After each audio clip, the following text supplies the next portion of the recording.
Assalamualaikum warahmatullahi wabarakatuh.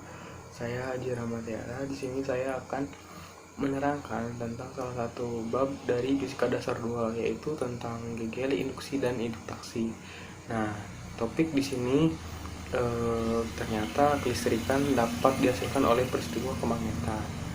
Nah, induksi itu sendiri dapat kita pelajari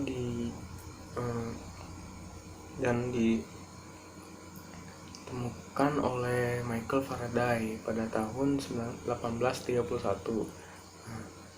Induksi elektromagnet atau imbas listrik merupakan pembangkitan energi listrik dari medan magnet, atau induksi elektromagnet terjadi pada suatu kumparan jika ada perubahan jumlah garis gaya magnet yang dilengkapi setiap saat. Nah, di sini masuk ke flux magnetik. Nah, sebelum kita masuk ke topik inti bagaimana peristiwa kemagnetan dapat menghasilkan kelistrikan, nah kita bahas dalam flux berikut ini. Nah, flux magnetik mengukur jumlah garis gaya yang menembus suatu permukaan.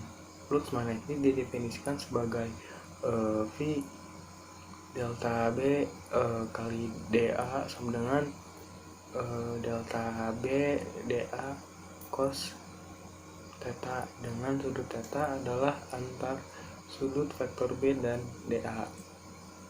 Nah, dan jika permukaan sudut antara B dan dA selalu konstan, maka sudut theta dapat dikeluarkan dari integral dan diperoleh sama dengan B cos sudut theta integral dA sama dengan cos theta A sama dengan B kali A. Nah, flux magnetik yang menembus lilitan dapat juga ditulis sama dengan B kali A sama dengan BA. Nah, dengan A ini adalah luas permukaan yang tegak lurus medan magnet. Nah, di sini kita lihat suatu saat ketika sudut yang dibentuk bidang lilitan dengan medan magnet adalah sudut theta. Nah, luas penampang lilitan yang tegak lurus medan magnet adalah A tegak lurus A cos sudut theta sama dengan AB cos sudut theta. Untuk gerak rotasi dengan kecepatan sudut theta, maka sudut theta sama dengan WT. Dengan demikian A tegak lurus sama dengan AB cos W kali T. Nah, flux magnetik sebagai fungsi waktu menjadi sama dengan BA sama dengan BAB cos WT. Nah, untuk kedua ini ada hukum Faraday. Nah, hukum ini menyatakan bahwa apabila terjadi perubahan flux dalam suatu loop, maka dihasilkan gaya gerak listrik atau tegangan listrik, yang berbanding lurus dengan laju perubahan flux. Ketika batang magnet didorong mendekati kumparan, maka kuat medan magnet yang ada pada dalam rongga kumparan bertambah. Akibatnya, flux magnetik yang dikandung kumparan bertambah yang mengakibatkan muncul GGL induksi. Nah, ini dipresentasikan oleh adanya arus yang diukur oleh ampere meter. Ketika batang magnet didiamkan, maka tidak ada perubahan kuat medan dalam rongga kumparan. Akibatnya, flux magnetik yang dikandung kumparan tidak berubah sehingga tidak ada GGL induksi yang muncul. Tidak ada arus yang diukur ampere meter. Nah, ketika batang magnet ditarik keluar dari kumparan, maka kuat magnet yang ada dalam rongga kumparan berkurang. Akibatnya, flux magnetik yang dikandung kumparan berkurang. Nah, sehingga muncul GGL induksi. Nah, GGL induksi ini dipresentasikan oleh adanya arus yang diukur oleh ampere meter. Secara matematik, hukum tersebut dapat ditulis sigma min N dE per dt, dengan sigma sama dengan gaya gerak listrik GGL induksi dan N sama dengan jumlah lilitan kumparan. Nah, selanjutnya ada hukum Lenz. Nah, jadi di hukum Lenz ini ketika medan magnet yang berubah-ubah besarnya menembus kumparan, dengan demikian terjadi perubahan flux dalam kumparan. Nah, berdasarkan hukum Faraday dihasilkan GGL induksi sigma. Nah, hukum Lenz itu adalah arah arus induksi dalam suatu kumparan adalah sedemikian rupa sehingga medan magnet yang dihasilkan arus tersebut melawan perubahan fluxnya penyebabnya. Nah, apa makna penyataan hukum ini? Jika hukum yang menyebabkan GGL makin lama makin besar, maka arah arus induksi harus demikian rupa sehingga medan magnet yang dihasilkannya memperkecil flux tersebut. Nah, itu hukum Lenz. Nah, selanjutnya ada dinamo. Di sini ada skema bagian dalam dinamo. Nah, dalam dinamo ini kumparan X, Y, W, X itu dapat berputar dalam medan magnet tetap. Nah, panjang sisi-sisi kumparan adalah A dan B. Akibat perputaran, maka luas penampang kumparan yang tegak lurus medan magnet berubah-ubah, sehingga terjadi perubahan fluks yang dikandung kumparan tersebut. Adalah A sama dengan AB. Akibat perputaran kumparan, maka proyeksi luas kumparan dalam area tegak lurus medan magnet hanya A sama dengan AB sin sudut theta. Nah, dengan demikian flux magnetik yang dikandung kumparan tiap saat adalah BA sama dengan BA B kali AB kali sin theta. Nah, andaikan kumparan berputar dengan kecepatan sudut tetap atau gerak melingkar beraturan, maka hubungan antar sudut dan kecepatan sudah memenuhi sama dengan WT. Maka kita dapat menulis B kali AB sin W kali T. Nah, di selanjutnya ada induktasi. Nah, induktasi ini adalah sifat dari rangkaian elektronika yang menyebabkan timbulnya potensial listrik secara proporsional terhadap arus yang mengalir pada rangkaian tersebut. Nah, sifat ini disebut oleh perubahan arus dari rangkaian lain disebut sebagai induktasi bersama. Bentuk paling sederhana dari rumus tersebut terjadi ketika arus konstan sehingga tidak ada GGL yang dihasilkan, atau ketika arus berubah secara konstan atau linier sehingga GGL yang dihasilkan konstan atau tidak berubah-ubah. Selanjutnya ada GGL antara dua ujung solenoid. Nah, kuat medan magnet dalam perongga solenoid adalah B sama dengan V0 kali NL. Jika penampung solenoid A, maka flux magnetik dalam solenoid adalah V sama dengan BA sama dengan V0 kali LA.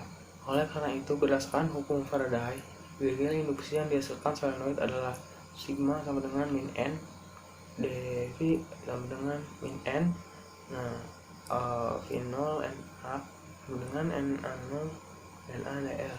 Nah, contoh arah arus yang mengalir dalam solenoid dan arah arus induksi yang dihasilkan. Nah, selanjutnya ada induktasi diri. Nah, kita mendefinisikan besaran yang bernama induktasi diri L. Nah, yang memenuhi hubungan sigma min L dl per dt. Nah, dengan membandingkan persamaan 714 dan 7.15, kita peroleh bentuk induktasi diri adalah L sama dengan N V0 kali NA. Nah, jika I adalah panjang solenoid, maka kita dapat menulis N kecil sama dengan N besar per I. Dengan demikian kita peroleh bentuk lain ungkapan induktasi diri sebagai sama dengan N pangkat 2 V0 A. Satuan induktasi adalah Henry dan disingkat H. Nah, di sini ada selanjutnya induktasi bersama. Nah, di samping induktasi diri, kita mendefinisikan induktasi bersama. Induktasi bersama menentukan kehadiran dua solenoid atau lebih. Nah, solenoid pertama dialiri arus I1 yang berubah-ubah terhadap waktu, dan akibatnya medan magnet yang dihasilkan solenoid tersebut berulah-ulah. Sebagian magnet ini masuk ke dalam rongga solenoid kedua sehingga menghasilkan flux pada solenoid kedua. Nah, selanjutnya ada memperbesar induktasi. Untuk memperbesar induktasi suatu solenoid, kita memasukkan bahan magnetik ke dalam rongga solenoid tersebut. Hal ini serupa dengan memasukkan bahan elektrik antara dua plat kapasitor dengan maksud memperbesar kapasitor. Medan magnet yang mula-mula B saat solenoid kosong berubah menjadi B sama dengan V.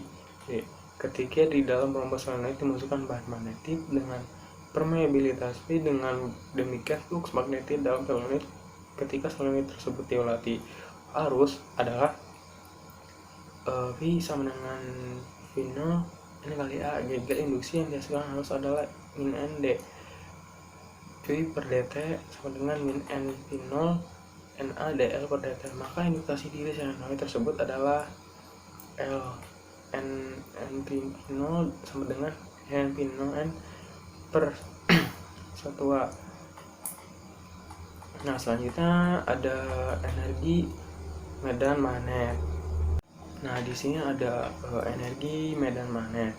Nah, misalkan sebuah solenoid dialiri arus 1, maka pada ujung solenoid muncul lilitan yang berisi sebesar min L dl per dt. Nah, jika muatan sebesar yang mengaliri melewati solenoid tersebut, maka terjadi dw sama dengan sigma dk sama dengan L dl per dt kali dq sama dengan L dl dq per dt. Tetapi dq per dt sama dengan I, sehingga dapat ditulis dw sama dengan Li kali dl. Nah, selanjutnya ada transformator. Nah, transformator yang sering disingkat trafo adalah alat listrik yang digunakan untuk mengubah tegangan listrik menjadi lebih besar atau lebih kecil dari tegangan semula. Nah, trafo memiliki dua kumparan.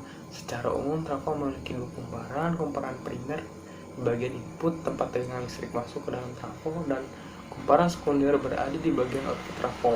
Nah, tempat tegangan listrik hasil pengubahan keluar trafo. Nah, selanjutnya ada daya trafo.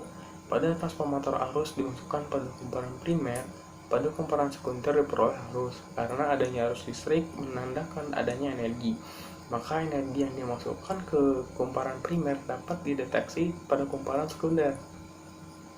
Dengan demikian, trafo juga berperan sebagai pemindah energi dari kumparan primer ke kumparan sekunder. Nah, daya kumparan primer adalah Pn sama dengan I kali P sigma P, dengan Pp daya yang masuk ke kumparan primer dan Ip arus pada kumparan primer.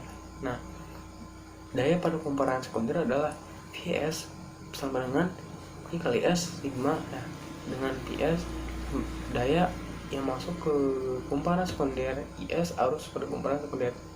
Nah, dan yang terakhir ada detektor logam. Di sini semacam tongkat, apabila diarahkan ke tubuh kita, nah si tongkat tersebut akan berbunyi.